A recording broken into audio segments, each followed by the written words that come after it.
Today we're going to talk about the different procedures and the different techniques that we have to try and sculpt the buttock. There's many different ways that we can do this.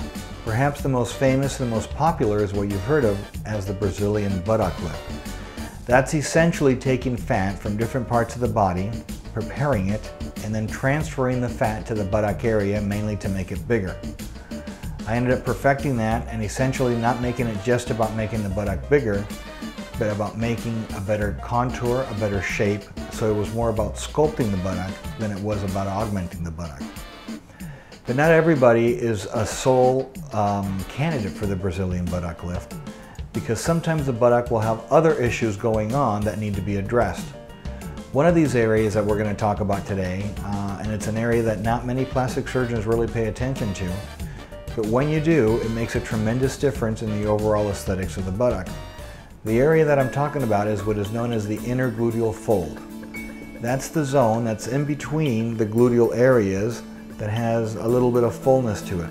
Essentially, if you look at these patients that are coming up on the screen, the first patient has what we call the ideal buttock. There's not a lot of fullness in that area. It's very mild, very minimal. She has a 45-degree takeoff zone, meaning that the buttock and the legs unite in a very nice sharp angle. And there really hardly is any fat in that area.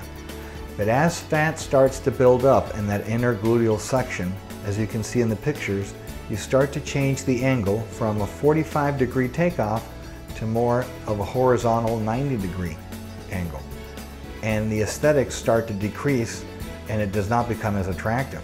But even in other cases, the fullness increases even further. So now instead of it being from a up to down angle, it's from a down to up angle. It inversely slopes completely ruining the aesthetics of the buttock.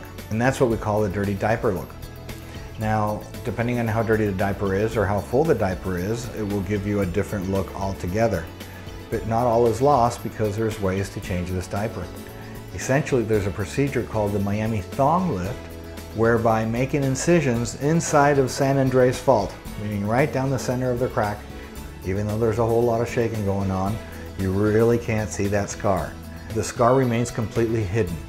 How long that scar is going to be will depend on the severity of the fullness that exists in that inner gluteal fold. But the Miami thong lift has degrees to it, so that the first and simplest degree is by putting a tiny little incision where the thong goes and liposuctioning the fullness that exists. That's usually for the patients that have a 90-degree angle. But if you've got more of an angle than 90 degrees, then we need to start making longer and longer incisions. What if there's also some accompanying droopiness to the buttock that extends? Well, then we could add other accessory procedures to the Miami thong. It's still the Miami thong, but I add other things to it. So for example, one of the things that I add is fat grafting, because fat grafting is inflating the volume of the buttock and changing the shape. Much like inflating a balloon. If you were to blow up a balloon, that balloon starts to expand and it expands upward, so it fills it up and it gives it more volume. So aside from just doing the scar, I will also add fat to the zone. The third thing that I'll do if the condition is a little bit more extensive is to add sutures, so I create what is known as a suture suspension. I'll put in 4 or 5 different sutures. These sutures are special made sutures that have cones on them. And I'll lay these sutures in different places inside of the buttock to try to lift that buttock up, much like you would use suspenders to lift pants.